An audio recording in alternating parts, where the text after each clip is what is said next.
I want to see the full South Island of New Zealand within the narrow time slot of 15 days. For that, I want to do a 2,500 km long road trip, taking me through some of the nicest places in the world. The only problem is that 15 days isn't a lot of time to pull off such a big road trip. Furthermore, I need to see everything because this is probably my only opportunity to travel to the South Island. On this journey, I planned activities like a helicopter flight or the most stunning cruise I've ever done.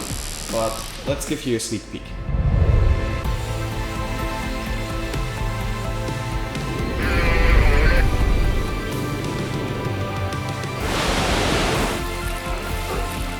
Currently I am in Auckland. After a bit of research, I came up with the idea that I could travel from Auckland all the way down to the South Island, so I would actually see also a bit of the North Island. Furthermore, I wouldn't have to buy plane tickets. The only compromise is that this would add over 1,500 kilometers to my road trip.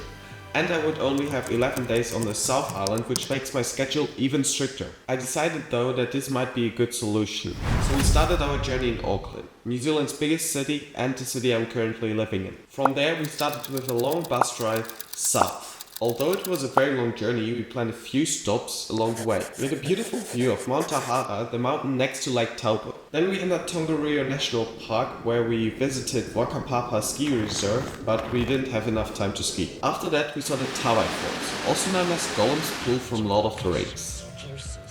Next day we had another 300 km long bus drive towards Wellington because we actually needed to make kilometers to arrive in the South Island on time. I spent the rest of the afternoon in Wellington.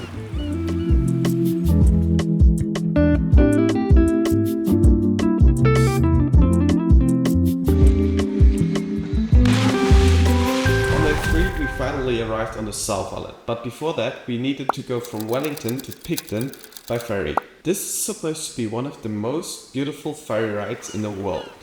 I have to say, they didn't promise too much. I can lift you up, I can show you what you wanna see and take you where you wanna be. You could be my luck, even if the sky is falling down, I know that we'll be safe and sound. In Picton, you can find the original ring of Lord of the Rings, and from there we made our way to Kayaking, where we spent our night next to one of the most beautiful beaches in New Zealand. We're safe and sound. For day 4, we planned something extraordinary.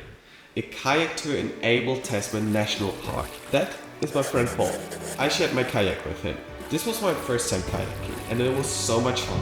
We even saw a big jellyfish. Time-wise, we were still at the top of the South Island. But already 4 days of our trip had passed. That's why we needed to drive a long distance on day 5, all the way down to Franz Josef glacier. On our way, we made a stop at the Pancake Rocks. These rocks are layered limestone formations that look like a stack of pancakes. These formations were formed over millions of years. When we arrived, we had the worst weather conditions I've seen so far in New Zealand. Fortunately, these weather conditions made the Pancake Rocks look epic, with huge waves and water splashing into the air. I ended my day with a delicious Mexican dinner in Franz Josef. Day 6. Finally. This was the day I had been looking forward to the whole trip. The helicopter flight to Franz Josef Glacier. In the night, the stormy night, she closed her eyes. In the night, the stormy night, the way she flies. A dream of paradise, paradise,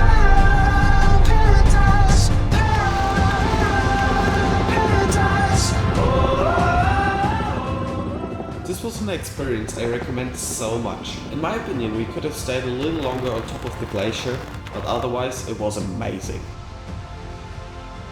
From there we continued our road trip towards Queenstown. On our way we made several stops. We went to a glacier lookout point, we saw the powerful waves of the west coast, and we saw another waterfall in Mount Espring National Park. Our last stop before Queenstown was the famous Wanaka tree, often called as the world's most photographed tree in the world, which attracts heaps of visitors. The next day, we woke up in Queenstown. I hiked up Queenstown Hill with 3 friends. Sadly, it was so foggy that we didn't have any views at all. Thankfully, the next day the weather was much better. We wanted to go up to Queenstown Skyline Lodge by gondola, but it was $64, so we decided to hike. Day 9. This day was one of my highlights. We went to Milford Sound, which was one of the coolest experiences I've ever had. But first, we made a stop at Mirror Lakes. There you have such a beautiful view of the mountains, and if you get a good spot, you can't really tell if it's a reflection in the water or not. Finally, it was time. We arrived in Milford Sound, entered the boat, and just enjoyed the cruise. 'Cause you're a sky full of stars. I'm gonna give you my heart.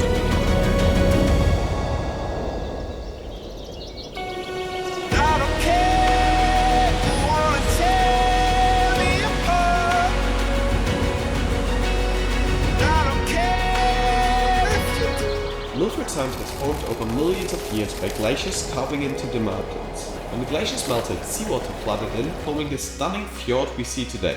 Not even 1 hour into our journey, somebody screamed dolphins. I looked around, trying to film something with my camera, but I couldn't see anything. And then, suddenly, I saw a fin, about 10 meters away from our boat. There were 3 bottlenose dolphins swimming towards our boat.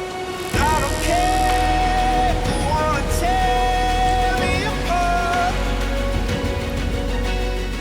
They did it for about half an hour until they swam back into the big fjord. This was my first time seeing dolphins, and it was just an indescribable feeling. From Milford, we made our way to Taupō, where we spent the night. Day 10, and we were still at the bottom of the South Island. So we needed to drive a long distance to make it back to Auckland on time. That's why we drove all the way up to Lake Tekapo. We saw Mount Cook, the highest mountain in New Zealand, and in the evening we went for a dip in Lake Tekapo. The next day we visited the world famous Church of the Good Shepherd. You've probably already seen it in a picture like this.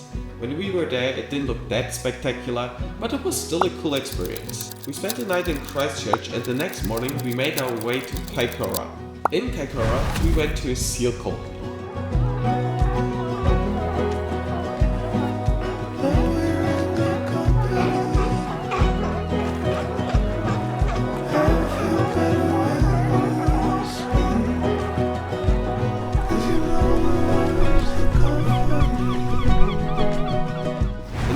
I had booked a whale watching tour, but sadly it got cancelled due to too high waves. That's why we traveled up to Picton, where we used the afternoon to get some rest after the last action-packed days. Day 14, we needed to make our way back to the North Island. I couldn't really enjoy the ferry ride because I knew the trip is coming to an end. The same day we went from Wellington to Lake Taupō, where we spent the last night of our trip. The last night we saw southern polar lights. I feel like this trip couldn't have ended more perfectly. Last day we visited the Huka Falls, where up to 270 cubic meters of water per second can flow through the falls. From there we made our way up to Auckland, where our trip finished. 15 days, almost 4,000 kilometers, a helicopter flight, Queenstown, a Milford Sound cruise, dolphins, seals, and many more memories I will never forget. This was the South Island in 15 days.